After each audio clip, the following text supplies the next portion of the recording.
Hi, it's Leslie. Married at First Sight is back. It's season 16. It's in Nashville, Tennessee.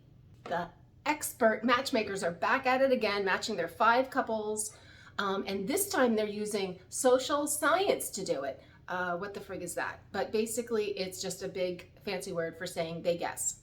Starting to realize on this show that the pool of people that they're working with, it really is not great. It's slim pickings out there. And here we are in Tennessee. You'd think they would all have a Southern accent. I barely heard any of them.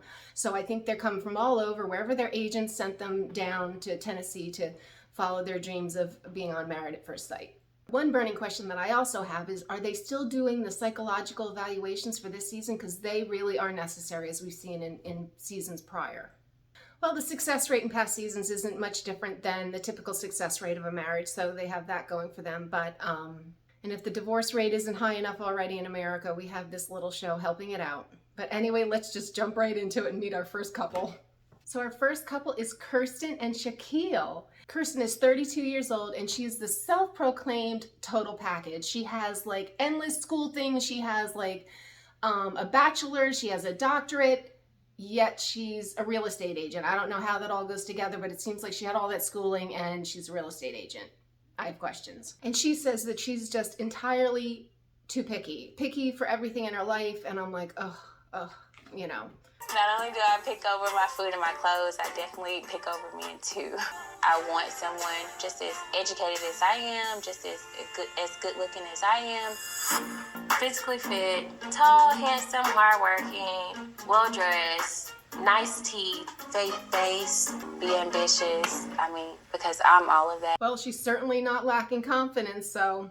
And then she is being matched with Shaquille, 31 years old, and this is my pick just off out of the gate for the best guy out of the lot. Not that there was a lot to pick from, but I'm taking Shaquille as the best guy so far. He's bald, kind of cute, looks like he has a good build. He also has like boatloads of education, so him and Kirsten match on that whole education thing, and he's had some trauma in his past, of course, true to Married at First Sight form, but he's my guy. I like this guy. Beautiful teeth, he has a faith in God, which I love, and he's super emotional. So, and our next couple is Dominique and McKinley. Dominique is 25 years old and McKinley is 34 years old. That's a big age gap right off the bat. That's kind of a red flag for me. 9 years, that's rough. Dominique says she's like an old soul and she's very mature. I would have bought that until I saw her flirting with a stripper, so not really a fan of hers right away. McKinley's an entrepreneur. He has an awful story about how he was dumped by an ex, and you're like, oh, you know, I don't know where these people are somewhat damaged, but Married at First finds them. And he's an entrepreneur, another entrepreneur. He dropped out of college. Okay, that's fine. And he just wants the family and to be happy and all the things, and that's great. But Want to be what everything she wants me to be. Like I hope I'm as good looking, as savvy, as educated. I want her to be happy, and I hope, I want a long lasting. Well, you already won. I feel like he's just gonna get run over. He's already too much of like a pansy ass. He needs to like grow a little backbone. They're just gonna like crush him.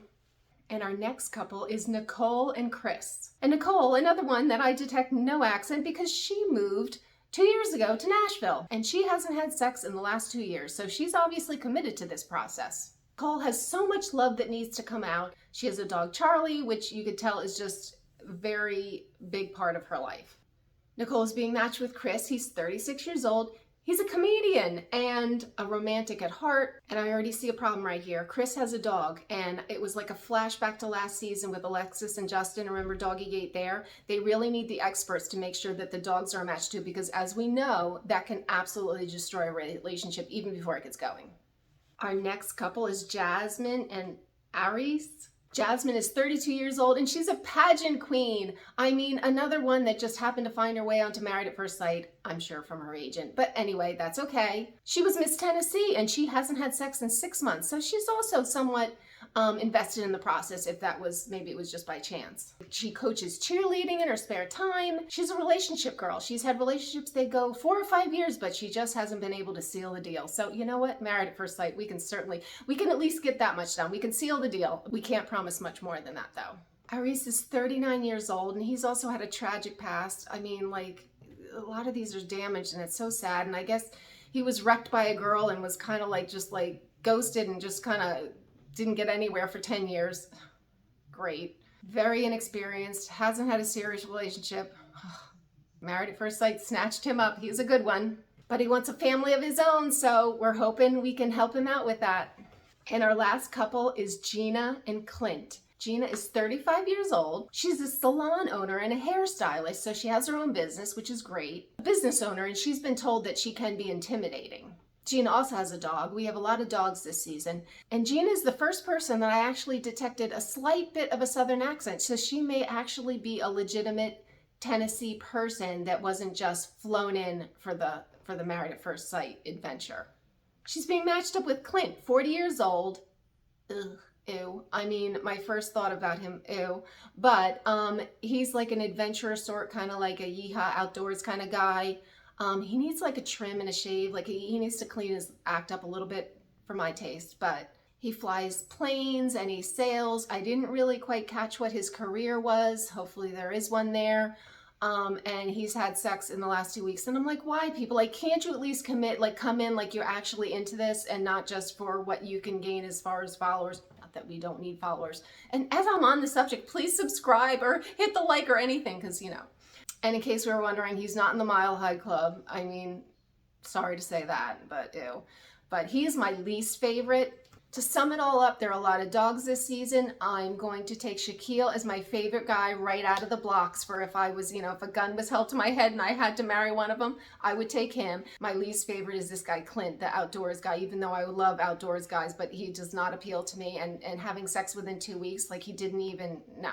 But I will be following along this season. Maybe they can get it right and actually have a couple that get across the finish line and do a little better than the typical American divorce rate, which is really nothing that, it's a low bar. It's a low bar in America, the divorce standard. But anyway, if you liked my recap, I'm here each week. Please subscribe and hit that notification bell, or just hit like on the video if you like the video. Or you can even hit dislike if you don't like it either. I mean, that's fine too. But I have heard there's a crazy thing that happens this season. I don't know if it's true, but it's never happened before that I recall. So that would be it should be a very interesting season if that actually is legit what I saw or heard about. Anyway, please follow along and I will see you next time. Bye.